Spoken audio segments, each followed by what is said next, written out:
அடுத்து நேரம் மக்களை கூட்டம் இங்கே வாங்க, பேசுறது ஒன்று செய்கிறது ஒன்று. இந்த மாதிரி ஆட்களை நீங்கள் என்ன நினைப்பீங்க? ஏன் அப்படி கேட்கோம்னா, இப்போ தமிழ் வாழ்க, சென்னை வாழ்க, தமிழ்நாடு வாழ்க இப்படி சொல்றாங்க. ஆனால் அவங்க யூஸ் பண்றது பூரா பாருங்க வெளிநாட்டு சாமான், ட்ரெஸ்ஸில் இருந்து கண்ணாடியில இருந்து சாப்பிட்றது கூட I am only taken pizza and burger இப்படி தான் பேசுறாங்க. ஆனால் தமிழ் வாழ்கங்காக. இந்த முரண்பாட்டை நீங்க எப்படி பார்க்குறீங்க? என்ன செய்யலாம்னு கேட்டோம். யாத்தே கோபம் அவ்வளவு வருது நம்ம ஆளுகளுக்கு. பதில் இப்போ இருக்கிற நுகர்வு கலாச்சாரம் முழுக்க முழுக்க பிராண்டிங், விளம்பரம் அதை நோக்கி போய்கிட்டே இருக்கு. இப்போ நாம உள்நாட்டில் தயாரிக்கிற பொருளை நுகர் பண்ணும்போது நுகர்வோரும் சரி திருப்தியா இருக்கும், அந்த தயாரிப்பாளருக்கும் இந்த கம்ப்ளீட் செயின் உதவியா இருக்கும்னு நினைக்கிறேன். பொதுவாகவே எல்லாருக்கும் வெளியே இருக்க மேலே தான் மோகம் இருக்கும். ஆனால் உள்ளே இருக்கிறது அருமை யாருக்கும் தெரியாது. உள்ளே இருக்கிறது ஏதாவது வாங்கினா உள்ளூர்காரன் போல சிக்கணுமா.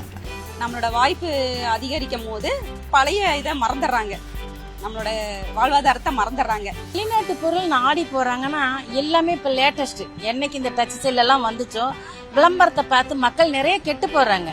உள்நாட்டு பொருள் வாங்கினா விலை அதிகமா இருக்குது. நம்ம கேட்குற பொருள் கிடைக்கிறது இல்லை.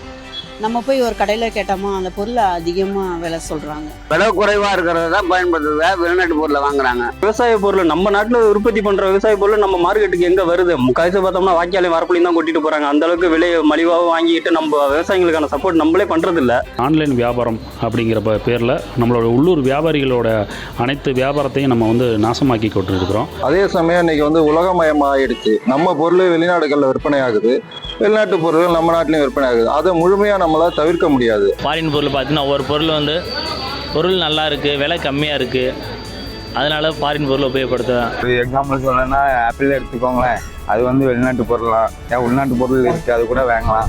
அங்கே உங்களுக்கு குவாலிட்டி எல்லாம் இதாக இருக்குது, தெளிவாக இருக்கனால அங்கே உள்ளது இது வாங்குறாங்க. உள்நாட்டு பொருளுக்கு மதிப்பு முக்கியத்துவம் கொடுக்கறதில்ல.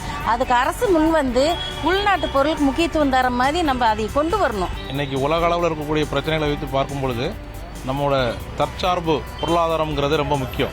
உள்நாட்டு கம்பெனிகளுக்கு அரசுகள் சலுகைகளை அதிகப்படுத்தி அதுங்களுக்கான மானியம், அந்த மாதிரி இட வசதி, மின்சாரம் அந்த மாதிரிலாம் குறைந்த விலையில கொடுத்து அரசு தான் அதை ஊக்கப்படுத்தணும்.